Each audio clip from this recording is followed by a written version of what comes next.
How the fuck's it going, everyone? Back yet again, but this time with a familiar setup, as you can see. I'm hoping now that my room is sorted and everything, I can get back to normal kind of service. I should have a more consistent kind of upload schedule now. So yeah, we can do what we come here to do. Today I've got something a little bit different.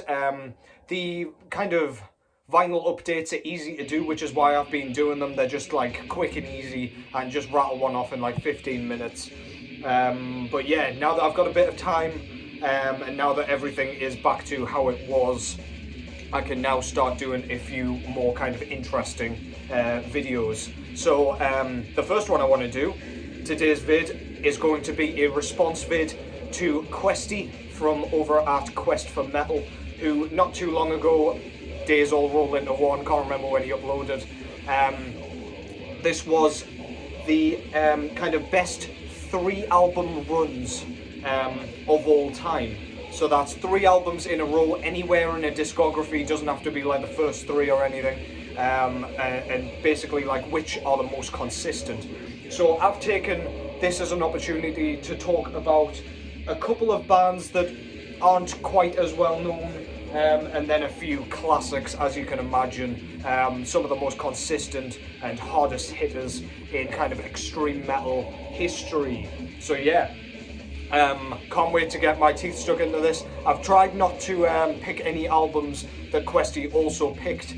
Questy went for quite a few of the bigger names, understandably so, because typically the popular bands are the ones that are the most consistent and the best, I guess, objectively at least, perhaps.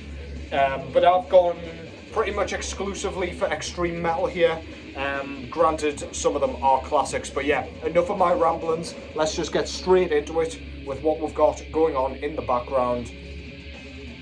This is Floridian death metal band Disincarnate with their first and only full-length album, I believe, entitled Dreams of the Carrion Kind.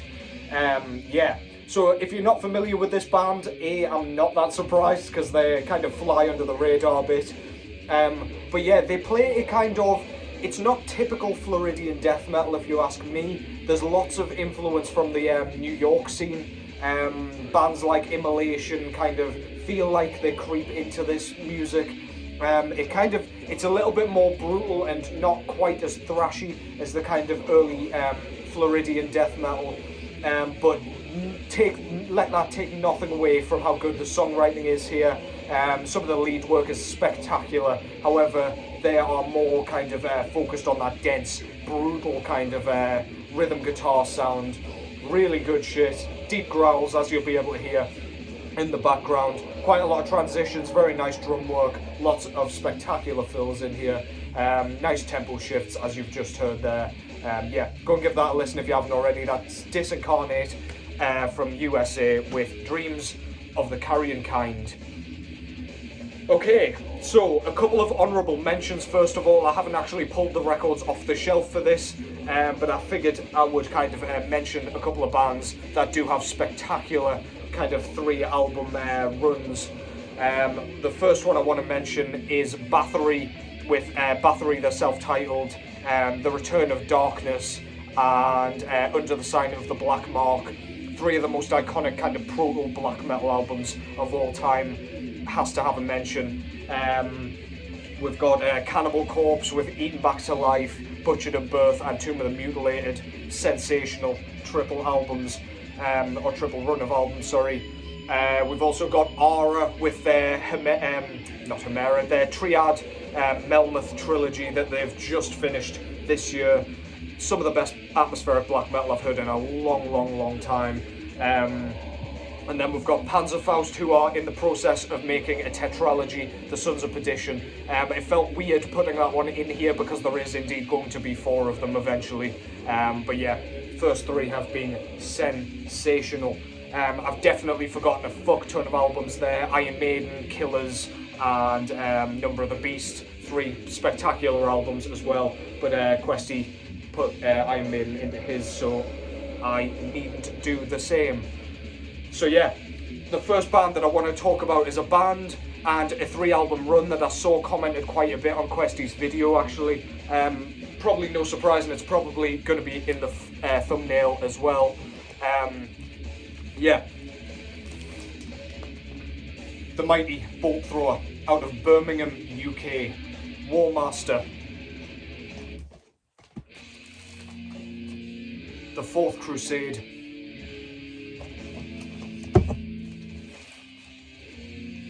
And For Victory. An album that is underappreciated in my opinion as far as Bolt Thrower's discography goes.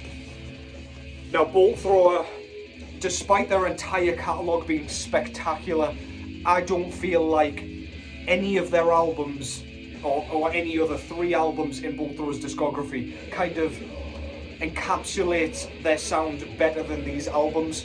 Warmaster, it's kind of just coming off the albums that kind of added that additional kind of punky grindcore sound. This one kind of creeps away. It's cementing the sort of mid-paced death metal sound that we know and love of Bolt Thrower, the one that they would carry through the rest of the discography. Yeah, absolutely fantastic stuff. Some of the best songwriting in death metal appears on this thing. This one, I often forget just how good it is, and that's ridiculous because it is as sensational, I know it is. But yeah, it always takes me aback. Absolutely fantastic. Warmaster there. The 4th Crusade, my favourite of Bolt Thrower's albums. This one's a bit grittier, production's a little bit dirtier, not quite as clear. It's by no means like lo-fi or anything. You can hear all the instrumentation absolutely splendidly. But yeah, this one has that dirty, nasty edge that I just fucking love, and the songwriting again is absolutely mesmerising. The title track, The 4th Crusade, one of the most kind of heartfelt riffs Bolt Thrower ever wrote. Absolutely fantastic. And For Victory, carried that sound forward but with cleaner production. Again, songwriting is just tip top on this one. This is like the creme de la creme, in my opinion, of Bolt Thrower's kind of mid-paced death metal, straightforward sound. It's the reason I love Bolt Thrower, and yeah, you should go and fucking check this out. You should go and check this out again, because I just don't understand why this doesn't get as much props as like Bolt Thrower's first few records. But yeah, absolutely fantastic. Bolt Thrower, one of the best death metal bands of all time and one of the most consistent bands of all time. There aren't many bands where I can say they've got a perfect discography from start to very finish, and Bolt Thrower is absolutely one of those bands. So yeah, go and check those out if you haven't already. Right, I'm going to try and dot between subgenres here, just so we're not just talking about the same sort of stuff. So from death metal, we go over to doom metal, with one of my all-time favourite bands out of Germany. This is Ahab, with their 3 albums, Call of the Wretched Sea, The Divinity of Oceans, their 2nd full-length album, and my personal favourite, although not necessarily objectively their best album, The Giant. Fun fact, this was the first record I ever bought back in 2012. So yeah, probably not so fun fact actually, that's a fucking boring thing to say, Anna. But yeah, Ahab, Funeral Doom, nautical themed Funeral Doom. This is some of the most crushing music I have ever heard. If I was going to compare the kind of guitar sound to any other band, I would say something like Electric Wizard, especially like Darkthrone, in the sense that it's just so distorted and so fuzzy that it's almost like incomprehensible just how crushing it is. Your brain almost vibrates into a thick mulch. It's absolutely disgusting, particularly the track on here, Old Thunder. It's got such a braining riff that it's just like, you can't help but widen your eyes and your jaw can't help but go agape. It's so good, so cool, so brutal. It just kind of brings across the feeling of how powerful the sea and the waves can be. Yeah, absolutely fantastic. Check that out, that was their first album. Second full-length album, Divinity of Oceans. This one brings into the mix a few more cleaner elements, slightly more ambient-based, very, very slightly, I should say. There's still the pummeling Funeral Doom stuff on here. A couple of clean vocals on here, that's when it starts to creep in to the mix as well, but some of their best tracks appear on here. Yet another Raft of the Medusa, absolutely fantastic. Gnawing Bones, Coffin's Lot, so fucking good. Just has an atmosphere to it. Each of their albums have atmosphere that just is so unique to each specific album. It's just undeniable. Divinity of Oceans, go and check that out as well. Very underrated Ahab album, if you ask me. And then their third full-length album, The Giant, where they embrace the clean vocals. Vocalist and guitarist Daniel Drost, he doesn't have a conventionally good clean vocal style. There's no harmonization, or, well, there is melody. There's no harmonization, though. He can't do any sort of vibrato with his vocal cords or anything. Very flat, kind of monotonous, but it brings across a really melancholic feeling. So uneasy, and it's just, I don't know, it brings across an impregnable wall of kind of atmosphere that is just unmatched. The first track, Further South, is unlike anything I've ever heard, and it feels like no other track to me. Absolutely beautiful, soul crushing, heart wrenching, brilliant. That's the Ahab, well, their first 3 full-length albums. So good. They haven't brought out a bad album. Both of the Glen Carrig and the latest one, the Coral Tombs, absolutely great as well. Go and check those out. But those 3 albums that I've just mentioned there, hard to beat, especially in the Funeral Doom realm. Really killer shit. Just wet the whistle quickly.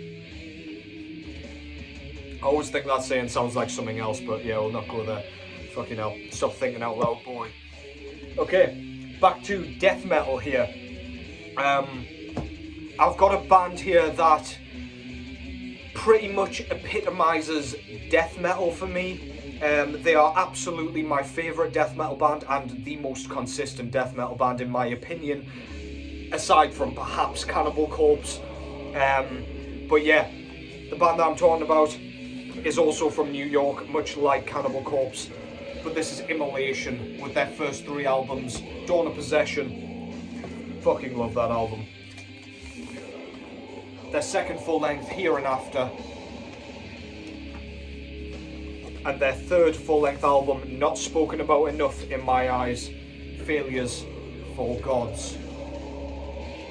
Now, Immolation, unlike a lot of the earlier death metal bands, just really had their own identity. You cannot hear any other kind of style in their music.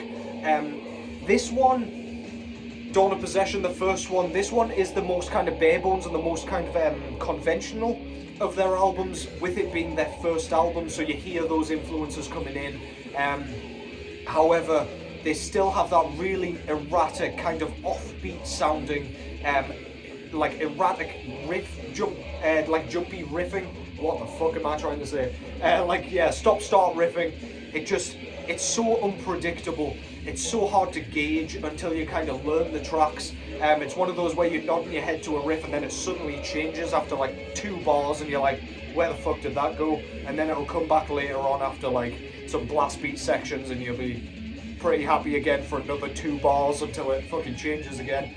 But yeah, that's what I fucking love about Immolation. They don't stick to one idea, they've just got so much pouring out of their minds that they have to unleash it somehow, or it'll just get trapped in the realm of no man's land. Yeah, that's the first one. Here and After, this is a little bit less conventional, I would say. This is where they lean into that kind of erratic style. It's very well done, unbelievable songwriting. It's just, this one, I struggle to kind of pick between this one and the debut, but actually, when I think about it, like objectively, this album is where Immolation just came out of their shell, out of their cocoon, whatever you want, metamorphosed into something just more extraordinary than just your standard kind of old school traditional death metal.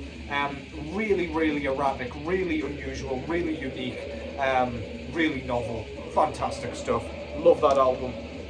And on Failures for Gods, we get more of that kind of songwriting style, but just kind of continued with more fantastic songwriting. No Jesus, no beast. God made filth, stench of high heaven. The blasphemous themes like seep out of this, like fucking sweat through my pores at the minute. Yeah, just so cool. It doesn't come across as corny, despite the, like, you know, Deicide have done it to death, and it just gets a bit fucking corny. But Immolation, I don't feel like it does, and luckily they've kind of dropped the anti-Christian themes later, like the later they've gone into their career. They talk about more kind of political issues and anti-humanity. But yeah, this shit's so good. Can't recommend this band enough if you haven't checked them out. But I mean, if you're on this channel and you kind of and you've been watching me a while, you probably know Immolation by now. Not even necessarily through me. But yeah, if not, please go and check that out. Don't be ashamed. Go and do it. Okay, we've got 3 bands left, and 3 very different bands, might I add. I'm hoping I'm getting all these albums in the right order. If I fuck something up royally, I will change it in the description. But I'm fairly sure I've got my fucking chronology correct here. Sorry, excuse me, while I get tangled up in my own tongue. Yeah, so the next one is one of my favourite bands, yet again. It's hard not to say that for all of these bands, because man, these have all been fucking bangers so far. But yeah, out of Norway, you kind of know what's coming. The band that pretty much defines black metal for me, Darkthrone, with their 2nd full-length album here. This is A Blaze in the Northern Sky. Their 3rd full-length album, Under a Funeral Moon. Fucking love all this artwork as well, it's so dope. And my favourite of the artworks, and indeed the albums, Transilvanian Hunger. Their 4th album. Excuse me. Calm down. So firstly, A Blaze in the Northern Sky. This is the first album where they kind of lent into the kind of black metal stuff. They whacked the corpse paint on out of absolutely nowhere, straight after A Soulside Journey, which was a straight Swedish death metal album with the fucking buzzsaw and guitars and shit. This is like raspy black metal, not too lo-fi, but it's got that like almost Swedish style of like really riffy kind of structuring. So we've got the blast beat sections in abundance, I would say, but then every so often you'll get like a section that is just, you can't help but nod your head. It's just so groovy and so headbanging. I would have loved to have seen it live if these guys ever decided to do it. Obviously we're never ever going to get that, but yeah, so fucking cool. Some of my favourite tracks on here, so good. In the Shadow of the Horns, man, one of the best tracks of all time in my opinion. The structuring is perfect, and just the way it kind of speeds up halfway through into that kind of punky, kind of almost deep beat section. It's so dope. Yeah, really cool album. Could talk about that until the cows come home. Under a Funeral Moon, more of the same sort of style with the kind of real riffiness. However, this one's a little bit more lo-fi, so you kind of appreciate those moments a little bit more when they come like poking out of the fog, out of the static. Really fucking awesome. Just continues the quality. So consistent.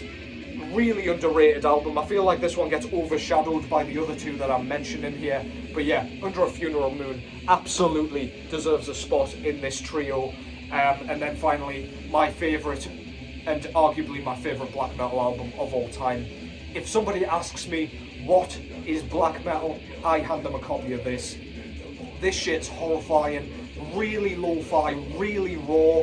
They dropped the kind of real riffy nature, and they've gone for like more emotive kind of styles, very repetitive, which kind of brings across this macabre atmosphere. Just feels like you're in a misty graveyard surrounded by the undead. It's so nasty and so raw. Most of the tracks here are in, most of the lyrics, are in Norwegian as well, which I don't know, it just feels a bit creepier to me, just because I don't know what he's saying. He's just screaming in a kind of alien language to me. Yeah, that uncultured me. But yeah, what can I say about it, man?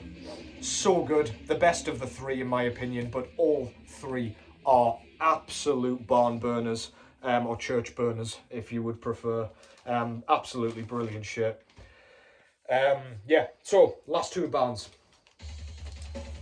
We've got one death metal band, which I will go into first, and then we've got a bit of a funky one, which I've been dying to talk about again. I can't shut up about the band, so you can look forward to that.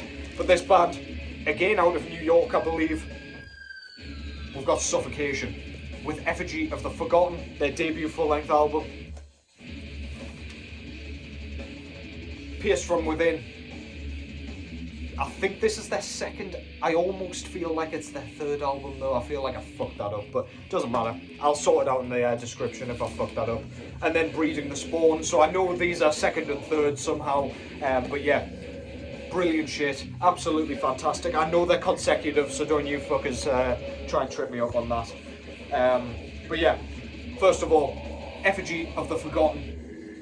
What can I say about... Jesus Christ. Just take my own eye out with it. What can I say about this? This is basically the birth of brutal death metal, almost 1991, really early, and this is absolutely pulverizing. Particularly the drum performance on this one.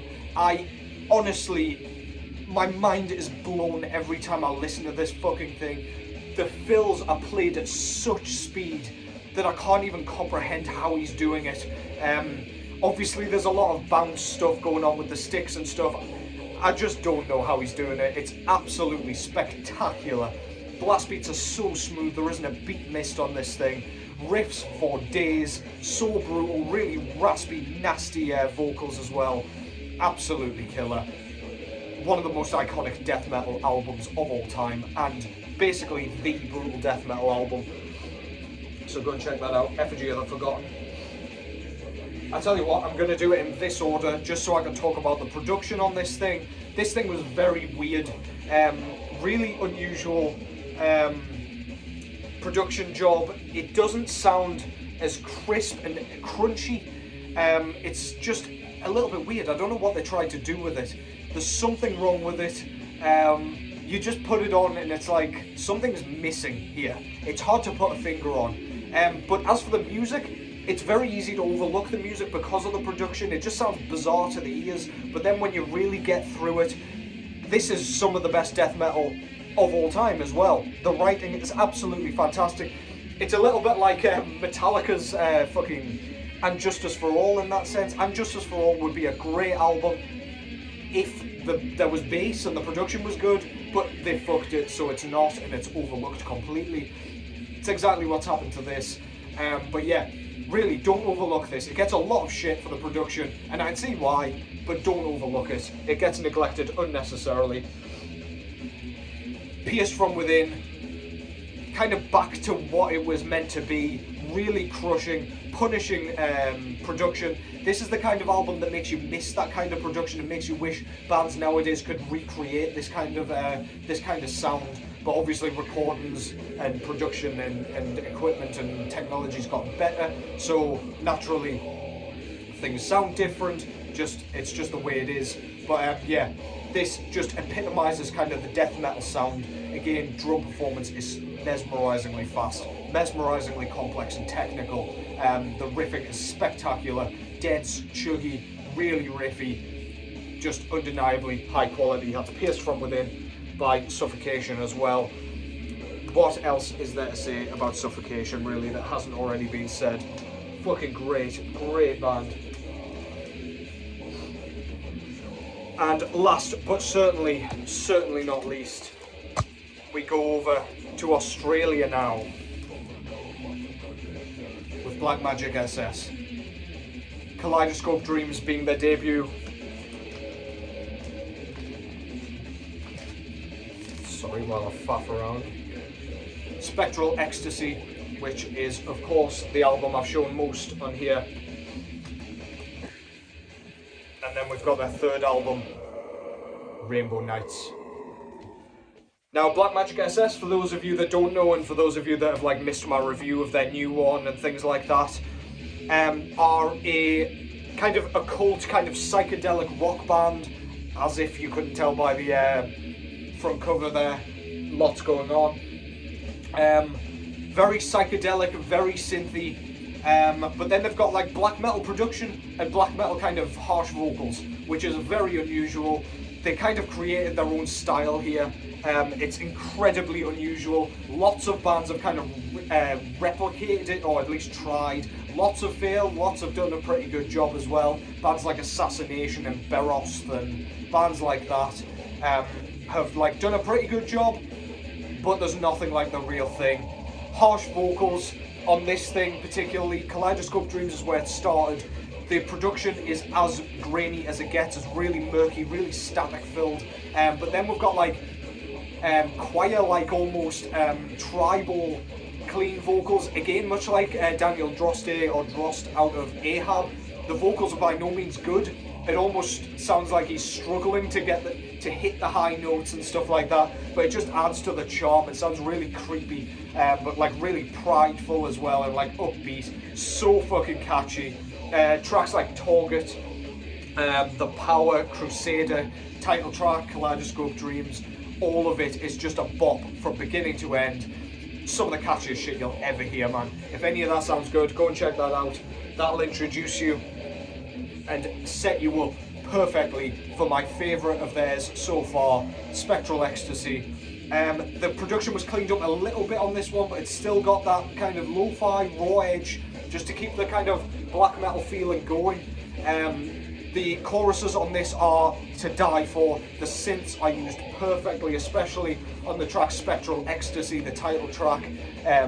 Honestly, it's baffling how catchy that shit is. You'll be whistling that all goddamn day if you listen to this like before work or anything. I've made that mistake so many times, and I've been like trying to pull my own hair out by the end of the day, and I've been fucking winding my co-workers up with it as well. This is absolutely fantastic. Black Hand, one of the best tracks I've heard in a long time. The Oath, that's it. Like The Oath is like a bit of a slower track, and it's just a bit more, what's the word, passionate and a bit more thought-provoking, but it's very cool nonetheless. They're just a very diverse band, man. But yeah, that's my favourite of theirs. And then we've got Rainbow Nights, which kind of lent more into the kind of 80s style, a bit like their new one, Burning Bridges. We've got like post-punk influences on this one. We've got shit that sounds just completely psychedelic and bizarre. A little bit Black Sabbath-esque on Mother's Lullaby with the like really auto-tuned vocals and really kind of, I don't know, like soaring chorus. And then we've got like Pink Floyd sort of influences all across this one as well. Much cleaner production.